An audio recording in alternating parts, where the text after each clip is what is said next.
Aleister Crowley, occultist and father of modern Satanism, is one of the most influential figures in modern Western history.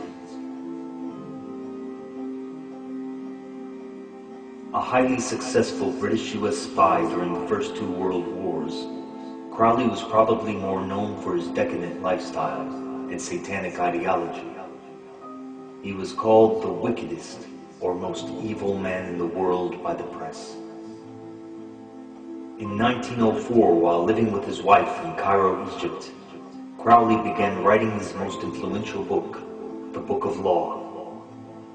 He claimed to have written this book while being possessed by a demon spirit named Lam. Lam, he claimed, was a messenger of one-eyed Egyptian sun god Horus.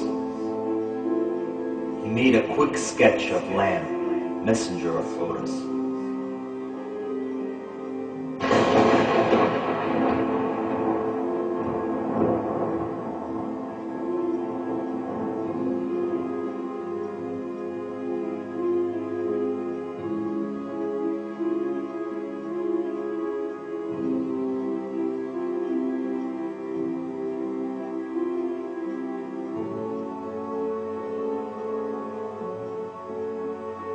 While under the guise of being a spy, Crowley once had a meeting with Adolf Hitler himself.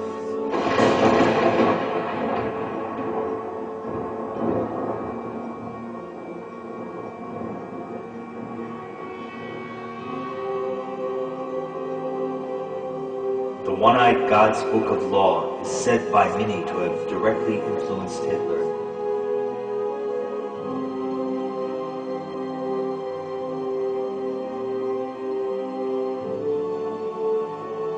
The following was the Book of Law's most central quote.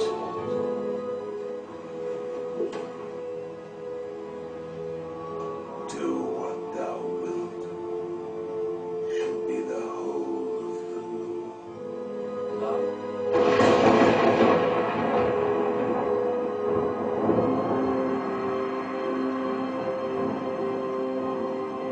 In basic terms, the Book of Law mainly asks of its readers to forget God and to believe that there are no consequences to one's actions.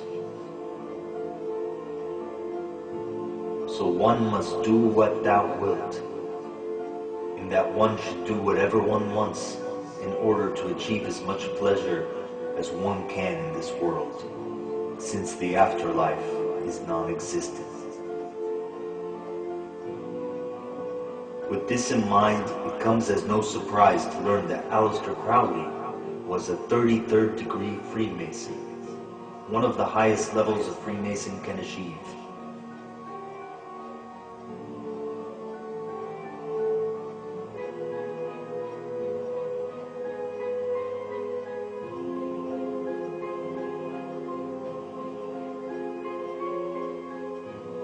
The Church of Satan was founded by Jewish man Anton LaVey. His book, The Satanic Bible, was almost entirely based on Crowley's The Book of Law.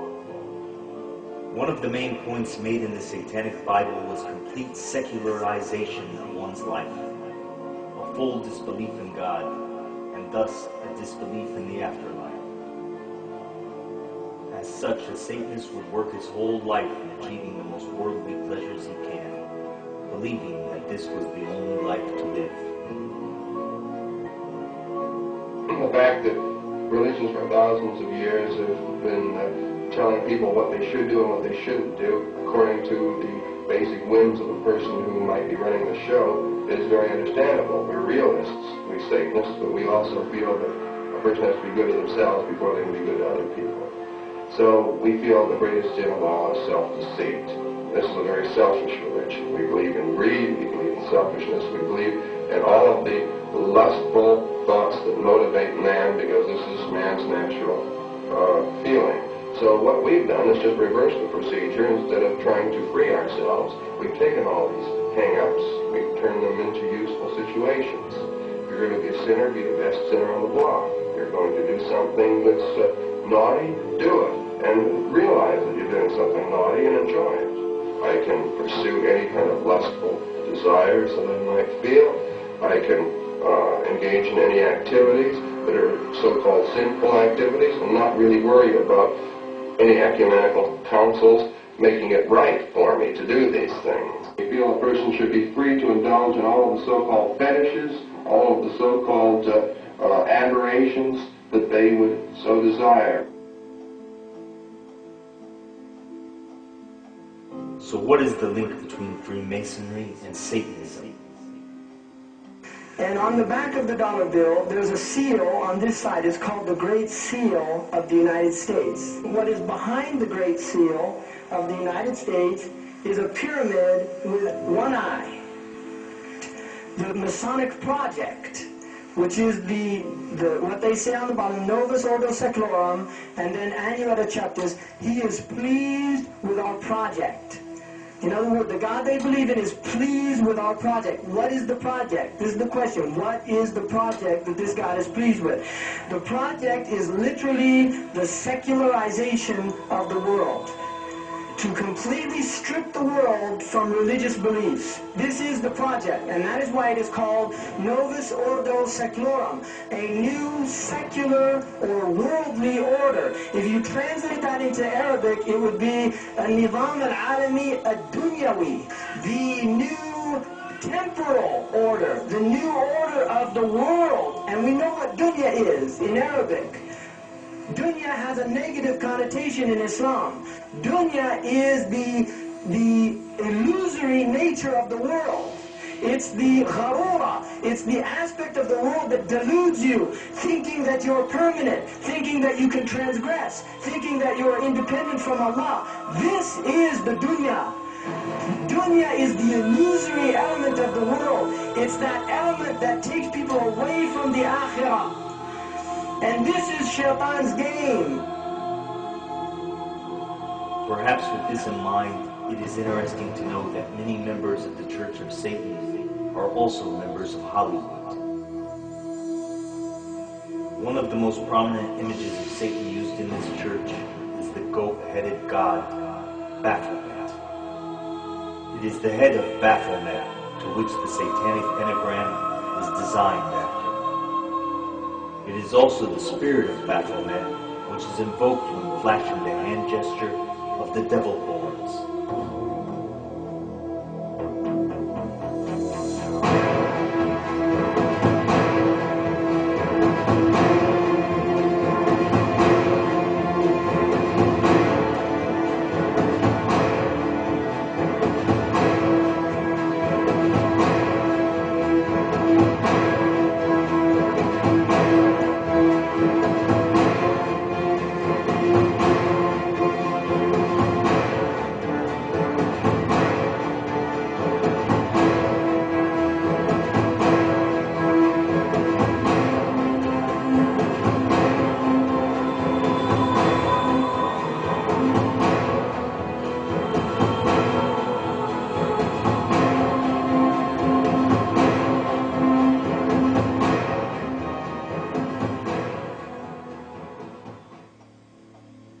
Could there be a secret link between our world leaders and Satanism? Also in the street plan of Washington, you find pentagrams.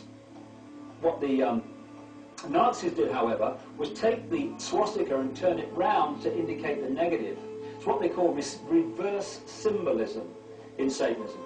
So what they do with the pentagram, which is why it's become a satanic symbol, is to turn it upside down, so it's pointing down, reverse symbolism. It's the same with the dove, Semiramis. To the general population, the dove equals peace, love, and all this stuff. Reverse symbolism, the dove equals death and destruction. So here we have two pentagrams in the street plan of Washington. The top one points into the Capitol building, and the one at the bottom points into the White House.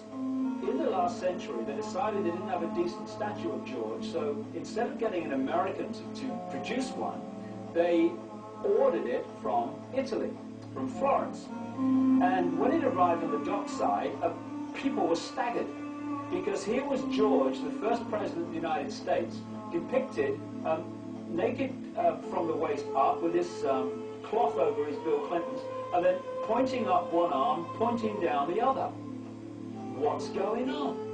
Unless you realize where these people are coming from, it's inexplicable. Well, if you just hold that in your mind, arm up, arm down, naked from the waist up, and then Bill Clinton's covered in a piece of cloth, well, this is where it's coming from. This is the ancient depiction of the compilation of the negative force symbol that the Templars worshipped, or the high-level Templars worshipped anyway, called Baphomet. And this is why that they depicted George Washington in that way.